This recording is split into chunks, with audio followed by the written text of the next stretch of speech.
Prince by Niccolo Machiavelli. We're up to chapter 8. So here we go. 30 minutes. Chapter 8. Of such as have achieved sovereignty by means of crimes. But as there are also two ways in which a person may rise from private station to sovereignty, and which can neither be attributed to fortune nor to valour, it seems to me they should not be left unnoticed, although one of these ways might be more fully discussed when we treat of republics. These two models are, when one achieves sovereignty either by wicked and nefarious means, or when a private citizen becomes sovereign of his country by the favour of his fellow citizens. I will explain the first by two examples, the one ancient and the other modern, and without entering otherwise into the merits of those cases, I judge they will suffice to anyone who may find himself obliged to imitate them. Agathocles, a Sicilian, rose to be the king of Syracuse, not only from being a mere private citizen, but from the lowest and most abject condition. He was the son of a potter, and led a vicious life through all the various phases of his career. But his wickedness was coupled with so much moral and physical courage that, having joined the army, he rose by successive steps until he became praetor of Syracuse. Having attained that rank, he resolved to make himself sovereign, and to retain by violence, and regardless of others, that which had been entrusted to him by public consent. For this purpose he came to an understanding with Hamilcar the Carthaginian, who was at that time carrying on war. Can you with his spread the army in Sicily. waters? Can you spread the waters? Spread the waters. That's what you've been asked. Do what Moses did. Lightly adjust. And having one morning called an assembly of the people and the Senate of Syracuse, as though he wished to confer with them about public affairs, he made his soldiers, at a given signal, slay all the senators and the richest of the people, and then seize the sovereignty of that without any resistance on the part of the citizens. Although afterwards twice defeated by the Carthaginians, and finally besieged by them in Syracuse, he not only defended that city, but leaving a portion of his forces to sustain the siege, he crossed the sea with the other part and attacked Africa. Get done, Bill. Thus raising the siege of Syracuse in a short time, and driving the Carthaginians to the extremest necessity, compelling them to make terms with him, and to remain content with the possession of Africa, and leave Sicily to him. Whoever now reflects upon the conduct and valour of Agathocles will find in them little or nothing that can be attributed to fortune. For, as I have said, he achieved sovereignty not by the favour of anyone, but through his high rank in the army, which he had won by 1,000 efforts and dangers, very dangerous. And he afterwards maintained his sovereignty with great courage and even temerity. You have a request? Show your nipple. A nipple. Can't you see it? Not really. I can change camera view maybe, but Oh, be careful. yeah. By the favour of anyone, where are we? Not by the favour of anyone, but through his high rank in the army, which he had won by 1,000 efforts and dangers. And he afterwards maintained his sovereignty with great courage and even temerity. There we are. And yet we cannot call valour to massacre one's fellow citizens, to betray one's friends, and to be devoid of good faith. Mercy and religion, such means, may enable a man to achieve empire, but not glory. Still, if we consider the valour of Agathocles in encountering and overcoming dangers, and his invincible courage in supporting and mastering adversity, we shall find no reason why he should be regarded inferior to any of the most celebrated captains. But with all this, his outrageous cruelty and inhumanity, together with his infinite crimes, will not permit him to be classed with the most celebrated men. We cannot therefore ascribe to either valour or fortune the achievements of Agathocles, which he accomplished without either the one or the other. In our own times, during the pontificate of Alexander VI, Oliverotto da Fermo, having been left an orphan, was brought up by his maternal uncle, Giovanni Fogli, and was in early youth placed in the military service under Paolo Vitelli, so that after having been thoroughly trained in discipline, he might attain prominent rank in the army. After the death of Paolo, he served under his brother Vitellozzo, and became, in a very short time, by his intelligence, his bodily strength and intrepidity, one of the foremost men in his service, but deeming it servile to act Under the command of others, he planned, together with some of the citizens of Fermo who preferred servitude to the liberty of their country, and with the concurrence of Vitellozzo, to seize Fermo and make himself lord of the same. Become lord of your own foot. Are you willing to sell the bathwater? The bathwater? And is there a risk of prawnage going on in there? What's prawnage? Shrivelage, like, wrinkly. Depends how long we're in here. With this object, he wrote to his uncle, Giovanni Fogliani, that, having been absent from home for several years, he desired now to come to see him in his native city, and also to look up his patrimony, and that, having until then striven only to acquire honour, he desired to show his fellow citizens that he had not laboured in vain, and therefore he wished to come in splendid style. Accompanied by 100 cavaliers, friends of his, he begged his uncle, therefore, to be pleased to arrange that the inhabitants of Fermo should give him an honourable reception, which would be an honour not only to him, but also to Giovanni, who was his near relative and had brought him up. Giovanni, therefore, omitted no courtesies due to his nephew, and caused the citizens of Fermo to give him an honourable reception, as well as lodgings in their houses for himself and all his retinue. After spending some days in Fermo, and arranging all that was necessary for the execution of his villainous design, Oliverotto gave a sumptuous entertainment, to which he invited his uncle Giovanni and all the principal citizens of Fermo. After the dinner and the other entertainments that are customary on such occasions, Oliverotto artfully started a grave discussion respecting the greatness of Pope Alexander VI and his son, Caesar Borgia, and their enterprises. When Giovanni and the others replied to his remarks, Oliverotto suddenly arose, saying that these things were only to be spoken of in private places, and withdrew to another room, whither Giovanni and the other citizens followed. No sooner had they seated themselves there, when some form of Oliverotto's soldiers rushed out from the concealment and massacred Giovanni and all the others. You gotta be careful with your concealment. After this murder, Oliverotto mounted his horse, rode through the streets of Fermo, and besieged the supreme magistrates in the palace, who, constrained by fear, obeyed him, and formed a government of which Oliverotto made himself sovereign. And as all those who, as malcontents, might have injured him, had been put to death, Oliverotto fortified himself in his position with his new institutions, both civil and military, so that for the space of a year, during which he held the sovereignty, he was not only secure in the city of Fermo, but had become formidable to all his neighbours, so that it would have been as difficult to overcome him as Agathocles. But he had not allowed himself to be deceived by Caesar Borgia, when, as I have related, he entrapped the Orsini in the Vitelli in Sicilia, where Oliverotto had also taken and strangled together with Vitellozzo, his master in valour and in villainy, just 1 year after he had committed patricide in having his uncle Giovanni Fogliani assassinated. Some may wonder how it was that Agathocles and others like him, after their infinite treason and cruelty, could live for any length of time securely in the countries whose sovereignty they had usurped, and even defend themselves successfully against its external enemies, without any attempts on the part of their own citizens to conspire against them, whilst many others could not by means of cruelty maintain their state, even in times of peace, much less in doubtful times of war. I believe that this happened according as the cruelties were well or ill applied. We may call cruelty well applied, if indeed we may call that well, which in itself is evil, when it is committed once from necessity for self-protection, and afterwards not persisted in, but converted as far as possible to the public good. Ill-applied cruelties are those which, though at first but few, yet increase with time rather than cease altogether. Those who adopt the first practice may, with the help of God and man, render some service to their state, as had been done by Agathocles.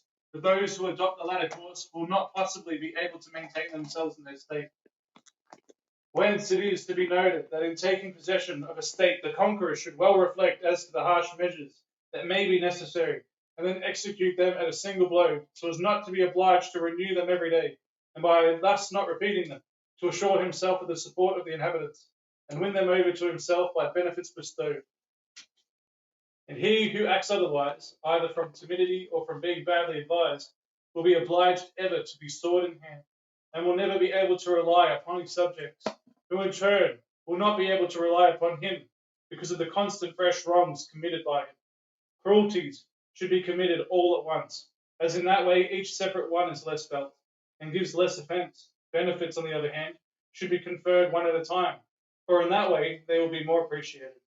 But above all, a prince should live upon such terms with his subjects that no accident, either for good or for evil, should make him vary his conduct towards them. For when adverse times bring upon you the necessity for action, you will no longer be in time to do evil, and the good you may do will not profit you, because it will be regarded as having been forced from you, and therefore will bring you no thanks. Oh, I'm scared of these bubbles. Your civil principalities. It's like the popping rate of these things. They should hold, hopefully. Oh shit, I'm getting scared. I see more skin every minute. Of civil principalities, but let us come now to that other case, when a prominent citizen has become prince of his country, not by treason and violence, but by the favour. Where is this? But by the favour of his fellow citizens. This may be called a civil principality, and to attain it requires neither great virtue nor extraordinary good fortune, but rather a happy shrewdness. I say then that such principalities are achieved either by the favour of the people or by that of the nobles. For in every state there will be found two different dispositions which result from this, that the people dislike being ruled and oppressed by the nobles, whilst the nobles seek to rule and oppress the people. That's your view. Which one? They said the more views, the more the bubbles pop. Yeah, that's what it's like.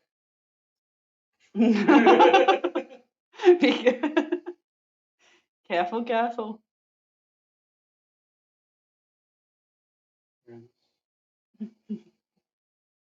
So rebel seeks to rule and oppress the people.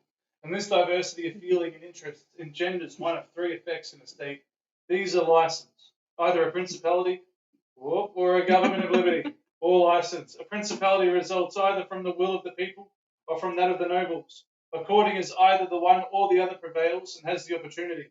For the nobles, seeing that they cannot resist the people, begin to have recourse to the influence and reputation of one of their own class, and make him a prince, so that under the shadow of his power they may give free scope to their desires. The people also, seeing that they cannot resist the nobles, have recourse to the influence and reputation of one man, and make him prince, so as to be protected by his authority. He who becomes prince by the aid of the nobles will have more difficulty in maintaining himself than he who is country and his state against them. No? That's good. Little tiny pages. Toxic wants to know you know. I'm having a bath, my friend. Doing a gentle reading. Just trying to turn these pages here. You having a good time, my friend? Arrives at the high station by the aid of the people. For the former finds himself surrounded by many who in their own opinion are equal to him, and for that reason he can neither command nor manage them in his own way. Can't manage anyone, can you? But he who attains the principality by favour of the people stands alone, and has around him none, or very few, that will not yield him a ready obedience. Moreover, he cannot satisfy the nobles with honesty, and without wrong to others, but it is easy to satisfy the people, whose aims are ever more honest than those of the nobles, the latter wishing to oppress, and the former being unwilling to be oppressed. I will say further that a prince can never assure himself of a people who are hostile to him, for they are too numerous. The nobles, on the other hand, being but few, it becomes easy for a prince to make himself sure of them. The worst that a prince may expect of a people who are unfriendly to him is that they will desert him. But the hostile nobles he has to fear, not only lest they abandon him, but also because they will turn against him. For they, being more far-sighted and astute, always save themselves in advance, and seek to secure the favour of him whom they may be successful. The prince also is obliged always to live with the same people, but he can do very well without the same nobles, whom he can make and unmake at will any day, and bestow upon them or deprive them of their rank whenever it pleases him. The better to elucidate this subject, we must consider the nobles mainly in two ways. That is to say, they either shape their conduct so as to ally themselves entirely to your fortunes, or they do not. Those who attach themselves to you thus, if they are not rapacious, are to be honoured and loved. Those who do not attach themselves to you must be regarded in two ways. Either they are influenced by, pusillanimity, and the natural lack of courage, and then you may make use of them, and especially of such a men of intelligence, for in prosperity they will honour you, and in adversity you need not fear them. But if they purposely avoid attaching themselves to you from notions of ambitions, then it is evidence that they think more of their own interests than of yours. And of such men a prince must be aware, and look upon them as open enemies. For then adversity comes, they will always turn against him and contribute to his ruin. Anyone, therefore, who has become a prince by the favour of the people must endeavour to preserve their goodwill, which he will be easily for them, as they will ask of him no more than that he shall not oppress them.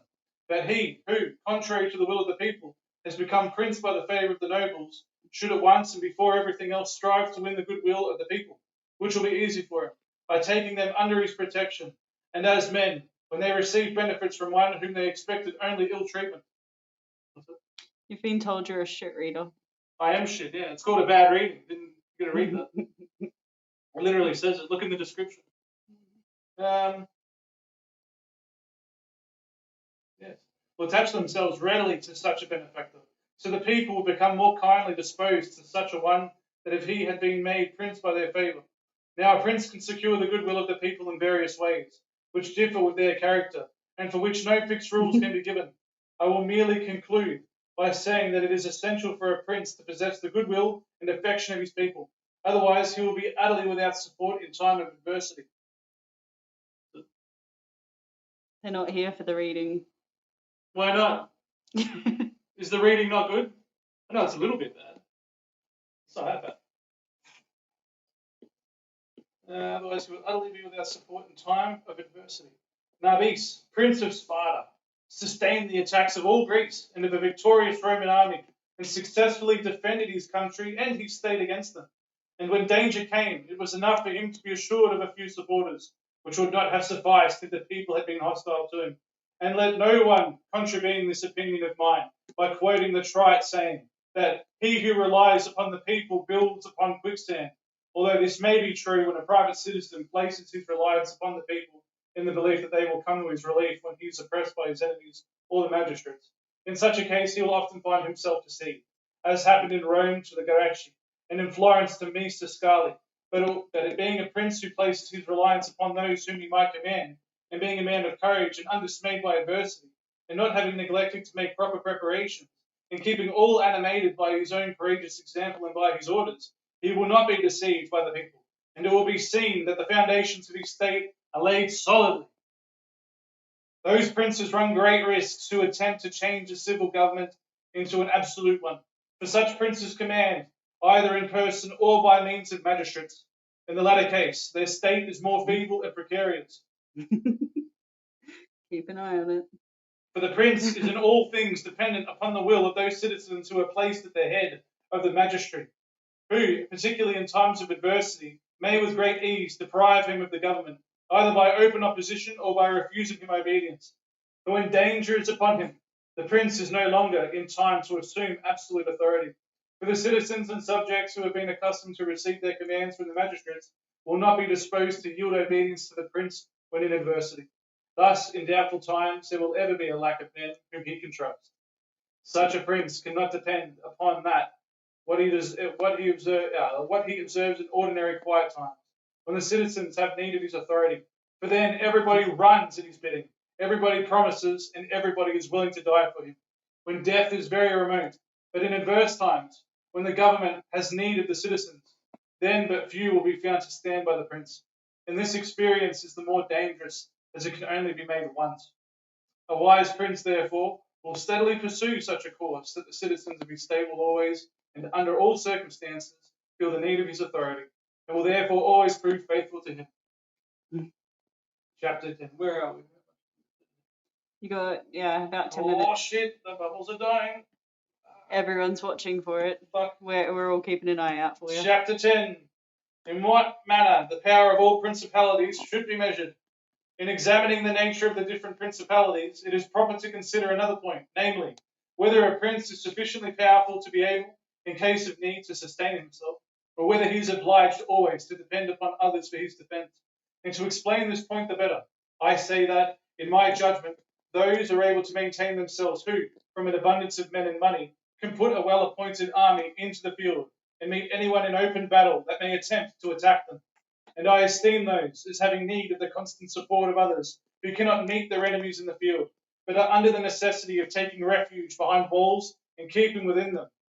Of the first case I have already treated, and shall speak of it again hereafter, as occasion may require.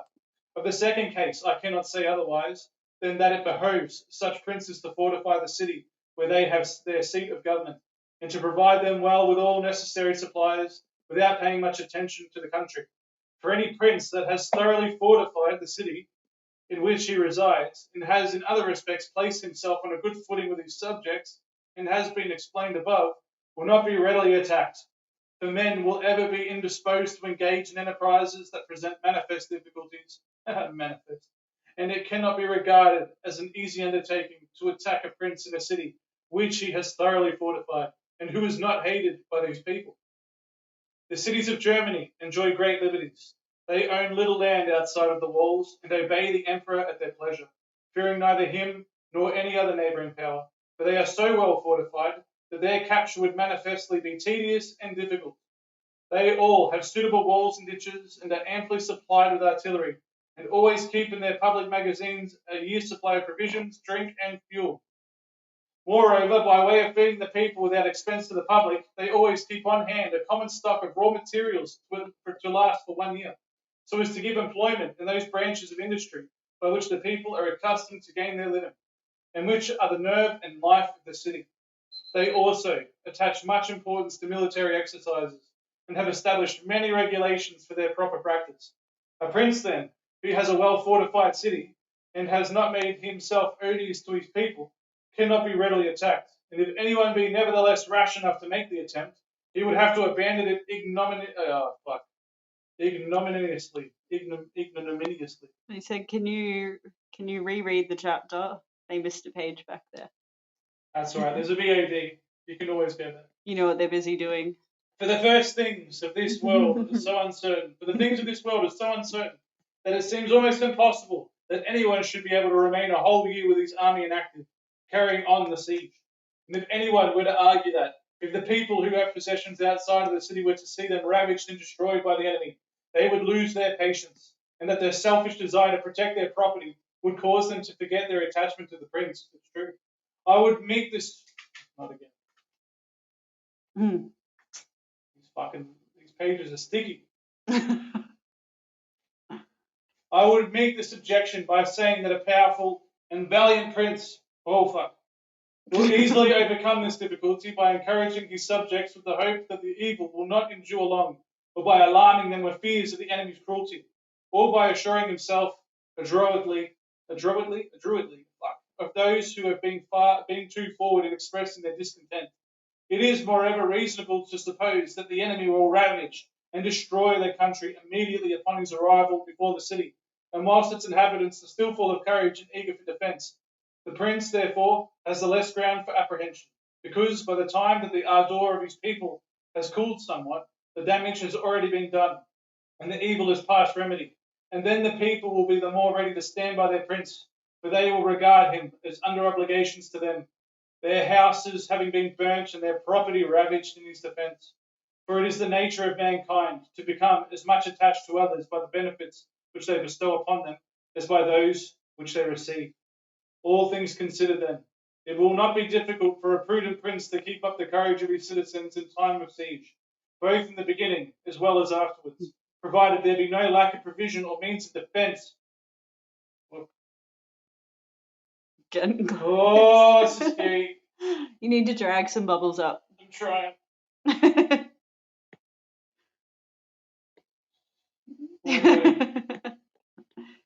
Oh, gosh. Your little bubble mountain going on. Of ecclesiastical principalities. There remains now only to speak of ecclesiastical principalities, in the attainment of which all difficulties occur beforehand. To achieve them requires neither virtue or good fortune, but they are maintained without either the one or the other. For they are sustained by the ancient ordinances of religion, which are so powerful that of such quality they maintain their princes in their position, no matter what their conduct or mode of life may be. These are the only princes that have states without the necessity of defending them, and subjects without governing them, and their states, though undefended, are not taken from them, whilst their subjects are indifferent to the fact that they are not governed and have no thought of the possibility of alienating themselves from their princes. I don't want to get any bubbles in this book before I return it to the library. These ecclesiastical principalities, then, are the only ones that are secure and happy, and being under the direction of that supreme wisdom to which human minds cannot attain. I will abstain from all further discussion of them, for they are raised up and sustained by the divine power, and it would be a bold and presumptuous office for any man to discuss them. Nevertheless, if anyone asks how it comes that the church has acquired such power and greatness in temporal matters, though previous to Alexander VI, all the Italian potentates, and even the great barons and the smallest nobles paid so little regard to the temporal power of the church, whilst now a king of France trembles before it, and this power has been able to drive him out of Italy and to ruin the Venetians, I shall not deem it superfluous to recall to the memory the circumstances of the growth of this temporal power, although they are well known. The church is powerful because they don't have to pay any tax. Before King Charles VIII of France came into Italy, that country was under the rule of the Pope, the Venetians, the King of Naples, the Duke of Milan, and the Florentines. These powers were obliged always to keep in view two important points. The one, not to permit any foreign power to come into Italy with an armed force, and the other, to prevent each other from further aggrandizement. Those who had to be most closely watched by the others were the Pope and the Venetians. To restrain the latter required the ununited power of all the others, as was the case in the defence of Ferrara. And to keep the Pope in check, they availed themselves of the barons of Rome, who were divided into two factions, the Orsini and the Colonna, these being constant cause of quarrel between them. They were always with arms in hand, under the very eyes of the Pope, which kept the papal power weak and infirm. And although now and then a courageous Pope arose, who succeeded for a time in repressing these factions, as for instance Sixtus IV, yet neither wisdom nor good fortune could ever relieve them entirely from this annoyance. Got some lactation going on. Bullshit, I can't even laugh. The way the water moves around. Oh, don't blow too hard. Careful. The cause of this difficulty was the shortness of their lives. For in the 10 years, which is about the average length of the life of a pope, it would be difficult for him to crush out either one of these factions entirely. And if, for instance, one pope should have succeeded in putting down the Colonna, another one, hostile to the Orsini, would arise and resuscitate the Colonna, but would not have the time to put down the Orsini. This was the reason why the temporal power of the popes was so little respected in Italy. Afterwards, Alexander VI came to the pontificate, who, more than any of his predecessors, showed what a pope could accomplish with the money and power of the church. Availing himself of the opportunity of the French invasion of Italy and the instrumentality of the Duke Valentino, Alexander accomplished all those things which I have mentioned when speaking of the actions of the Duke. And although Alexander's object was not the aggrandizement of the church, but rather that of his son, the Duke, yet all his efforts served to advance the interest of the church, which, after his death and that of his sons, fell heir to all the results of his labours. Soon after came Julius II, who bound the church powerful and mistress of the entire Romagna, with the Roman barons crushed and the factions destroyed by the vigorous blows of Alexander. He also found the way prepared for the accumulation of money, which had never been employed before the time of Alexander. Julius II not only continued the system of Alexander, but carried it even further, and resolved to acquire the possession of Bologna, to ruin the Venetians, and to drive the French out of Italy, in all of which he succeeded. And this was the more praiseworthy in him, inasmuch as he did all these things, not for his own aggrandizement, but for that of the church. He furthermore restrained the Orsini and the Colonna factions within the limits in which he found them upon his accession to the pontificate. And although there were many attempts at disturbances between them, yet there were two things that kept them down. One, the power of the church, which overawed them, and the other, the fact that neither of them had any cardinals, who were generally the fomenters, what are these fucking words, of the disturbances between them, nor will these party feuds ever cease so long as the cardinals take any part in them. For it is they who stir up the factions in Rome, as well as elsewhere, and then force the barons to sustain him. And it is thus that the ambition of these prelates give rise to the discord and the disturbances amongst the barons. His Holiness, Pope Leo X, thus found the Church all-powerful on his accession, and it is to be hoped that if his predecessors have made the Church great by means of arms, he will make her still greater and more venerable by his goodness and his infinite other virtues. Chapter 12, of the different kinds of troops. How long is left? 2 minutes. 2 minutes. Oh, fucking hell. That's all they need. Fuck. Getting close. Oh, man. Chapter 12, of the different kinds of troops and of mercenaries. Having discussed in detail the characteristics of all those kinds of principalities, of which I proposed at the outset to treat, and having examined to some extent the cause of their success or failures, and explained the means by which many have sought to acquire and maintain them. That's right, I'll just It remains for me now to discuss generally the means of offence and defence which such princes may have to employ under the various circumstances above referred to. We have said now how necessary it is for a prince to lay solid foundations for his power, as without such he would inevitably be ruined. The main foundations of which all states must have, whether new or old or mixed, are good laws and good armies. And as there can be no good laws where there are no good armies, so the laws will be apt to the good where the armies are so. I will therefore leave the question of the laws and confine myself to that of the armies. I say then that the armies with which a prince defends his state are either his own, or they are mercenaries or auxiliaries, or they are mixed. Mercenary and auxiliary troops are both useless and dangerous. And if anyone attempts to found his state upon mercenaries, they will never be stable or secure, for they are disunited, ambitious, and without discipline, faithless and braggarts amongst friends, but amongst enemies cowards, and have neither fear of God nor good faith with men, so that the ruin of the prince who depends on them, how big is this fucking sentence, on them will be deferred only just so long as attack is delayed. In peace he will be spoliated by his mercenaries, and in war by his enemies. Thank fuck. Oh, there you go. It's a wonderful book.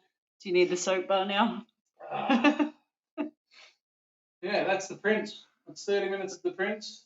That's day 17, I think. Yeah, day 17 of the 1,000-day challenge of the reading section done.